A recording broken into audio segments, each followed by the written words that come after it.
بسم الله الرحمن الرحيم يا بني أقم الصلاة وأمر بالمعروف وانهى عن المنكر واصبر على ما أصابك إن ذلك من عزم الأمور অর্থ হে বৎস নামাজ পড়িতে থাকো সৎ কাজে আদেশ ও অসৎ কাজে নিষেধ করিতে থাকো এবং তোমার উপর যে বিপদ আসে উহাতে ধৈর্য ধারণ করো নিঃসন্দেহে ইহা হিম্মতের কাজ সূরা লুকমান আয়াত 17। এই আয়াতে কয়েকটি গুরুত্বপূর্ণ বিষয় উল্লেখ করা হইয়াছে। প্রকৃতপক্ষে এই বিষয়গুলি গুরুত্বপূর্ণ এবং যাবতীয় কামিয়াবির চাবিকাঠি, কিন্তু আমরা এই বিষয়গুলোকে বিশেষভাবে পিছনে ফেলিয়া রাখিয়াছি।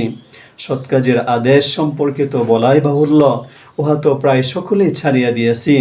নামাজ, যাহা সকল এবাদতের মধ্যে সবচেয়ে গুরুত্বপূর্ণ বিষয় এবং ইমানের পর যাহার স্থান সর্বাগ্যে, উহার প্রতিও কি পরিমাণ অবহেলা প্রদর্শন করা হয়।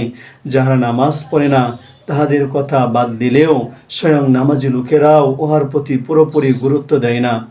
বিশেষ করিয়া জামাতের প্রতি। নামাজ কায়েম করা দ্বারা জামাতের সহিত নামাজ আদায় করার প্রতি ইঙ্গিত করা হইয়াছে। উহা কেবল গরিবদের জন্যই রহিয়া গিয়াছে। ধনী ও সম্মানী লোকদের জন্য মসজিদে যাওয়া যেন একটি লজ্জার ব্যাপার হইয়া দাঁড়াইয়াছে। সকল অভিযোগ একমাত্র আল্লাহর দরবারে।